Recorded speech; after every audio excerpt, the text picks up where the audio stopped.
হ্যাঁ guys, welcome to my channel. তো তোমরা সবাই কেমন আছো? আশা করি সবাই ভালো আছো, আর আমিও খুবই ভালো আছি।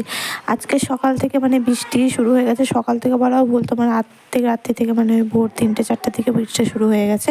আর তোমরা তো আজকে জানোই হচ্ছে জন্মাষ্টমীতে বৃষ্টি না হলে হয়? তো আমরা এখন ছাতা নিয়ে বেরিয়ে পড়েছি তোমার গোপালের জন্যে, মানে আমাদের গোপু সোনার জন্য কিছু বাজার করতে।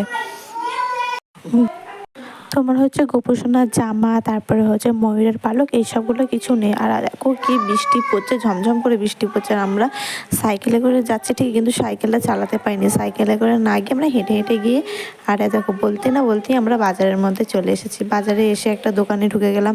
তোমার দেখো জামা কাপড় সব কিছু বিক্রি হচ্ছে, খুব সুন্দর তো লাগছে, খুবই মানে ভালো লাগছে। মনে হচ্ছে সব কটা জামাই নিয়ে নিই। আর দেখতে পাচ্ছ যেটা আমি চয়েস করেছি, আমি এইটাই নিয়েছি, কারণ আমার এই কালারটাই ভালো লাগলো। আমার ভাবলাম আমার গোপু সোনাকে সত্যি খুবই ভালো লাগবে।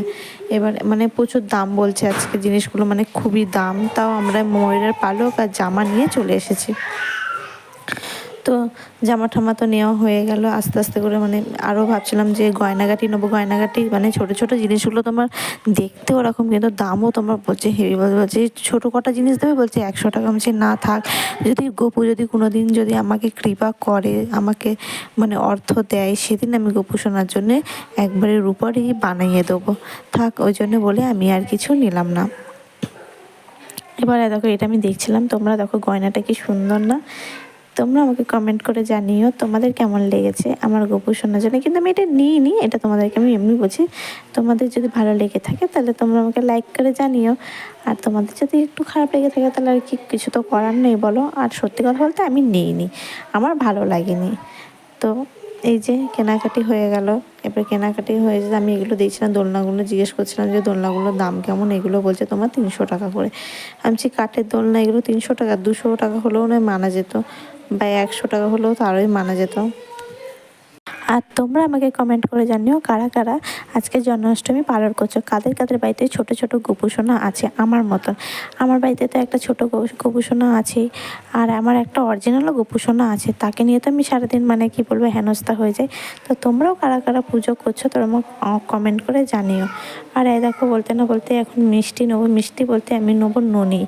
তাই এই যে খুঁজে বেড়াচ্ছি, ননি খুঁজতে খুঁজতে লাস্টে একটা দোকানে পেলাম, পেয়ে এই যে বাড়ি আসছি। এবার আমি বললাম কিছু সাইকেল চালাই, সাইকেলে আস্তে আস্তে দেখো আমাদের এখানে আমাদের গ্রামের মধ্যে একটা ছোট্ট মতন একটা ডিবিসি মতন আছে। ডিবিসিতে জল ছেড়েছে, মানে জল ছাড়ছে না, মানে অতিরিক্ত বৃষ্টি হচ্ছে না, অতিরিক্ত বৃষ্টির কারণে মানে ফসল নষ্ট হয়ে যাবে, সেই কারণেই তোমার হচ্ছে ডিবিসি থেকে জল ছেড়ে দিচ্ছে একদম পুরোপুরি।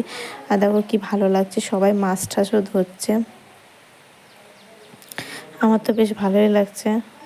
তো তোমাদের কেমন লাগলো আমাকে কমেন্ট করে জানিও আমার এই ছোট্ট ভিডিওটা। ভিডিও বলতেও তোমরা এখনও ব্লগটা পুরোপুরি দেখাতে পারিনি, দেখাবো তোমাদেরকে, এই ব্লগেই দেখাবো। আর দেখো আমরা বাড়িও চলে এলাম। বাড়ি আসার সাথে সাথে আছে কী কী মেনু হবে। গোপু সোনার জন্মদিন, আর তালের লুচি, তাল ফুরুলি, এগুলো না হলে হয়? এই যে আমার মা এখন আমাকে বানিয়ে দিচ্ছে।